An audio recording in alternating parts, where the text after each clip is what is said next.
ایک سبزی بیچنے والے نے اپنی شاپ کے باہر ایک بورڈ لگایا ہوا تھا جس پر لوگوں کو متوجہ کرنے کے لیے اس نے لکھ رکھا تھا fresh vegetables are sold here, یہاں تازہ سبزیاں بیچی جاتی ہیں۔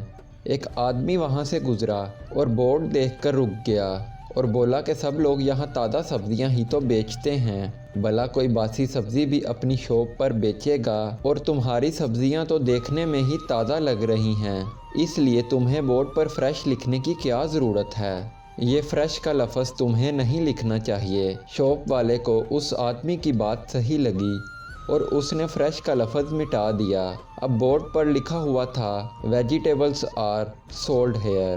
تھوڑی دیر بعد ایک کسٹمر اس کی شاپ پر آیا تو بورڈ دیکھ کر ہنسنے لگا کہ بھائی، سب کو نظر آ رہا ہے کہ تمہاری سبزیوں کی شاپ ہے اور تم سبزیاں ہی تو بیچتے ہو، تمہاری کون سی آئس کریم کی شاپ ہے؟ بورڈ پر بھلا ویجیٹیبلز لکھنے کی کیا ضرورت ہے؟ تو شاپ والے کو اس کی بات بھی صحیح لگی اور اس نے ویجیٹیبلز بھی مٹا دیا۔ اب بورڈ پر لکھا رہ گیا سولڈ ہیئر۔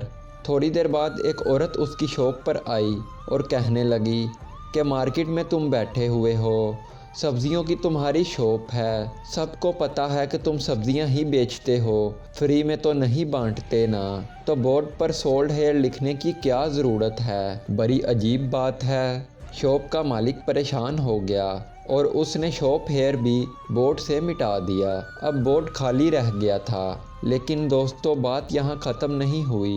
اگلا کسٹمر بہت ہی عقل مند تھا، اس نے اسے سمجھانا شروع کر دیا کہ بھائی، اتنا اچھا بورڈ تمہارے پاس ہے اور تم نے اسے خالی چھوڑا ہوا ہے، تم اپنی سبزیوں کو ایڈورٹائز کیوں نہیں کرتے؟ تم سبزیوں کو ایڈورٹائز کرنے کے لیے اس پر کچھ لکھ کیوں نہیں دیتے، جیسے کہ fresh vegetables are sold hair?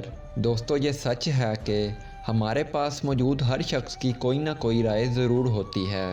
آپ کتنا بھی اچھا کام کر لیں، مشورہ دینے والے آپ کو مشورہ ضرور دیں گے، ایسے کر لو، ویسے کر لو، یہ صحیح ہے، وہ صحیح ہے، اور ہو سکتا ہے کہ کچھ لوگ آپ سے مخلص بھی ہوں، وہ اپنی اچھی نیت سے آپ کو صحیح مشورہ دینے کی کوشش کر رہے ہوں۔ لیکن دوستو، جس طرح آپ کے پاؤں کو آپ کا جوتا ہی صحیح طرح سمجھتا ہے، اگر کوئی اور آپ کے جوتے میں پاؤں ڈالے گا تو وہ اسے چبھتا ہی رہے گا۔ اس طرح آپ کی زندگی اور آپ کی سچویشن کو آپ ہی بہتر سمجھ سکتے ہیں۔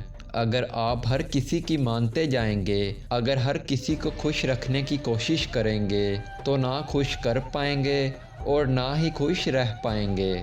اسی لیے دوستو، لوگوں کی آوازوں میں اپنی آواز کو کہیں دبنے نہ دیں، مشورہ سب سے کریں، لیکن پھر آپ کو جو صحیح لگتا ہے وہ کریں۔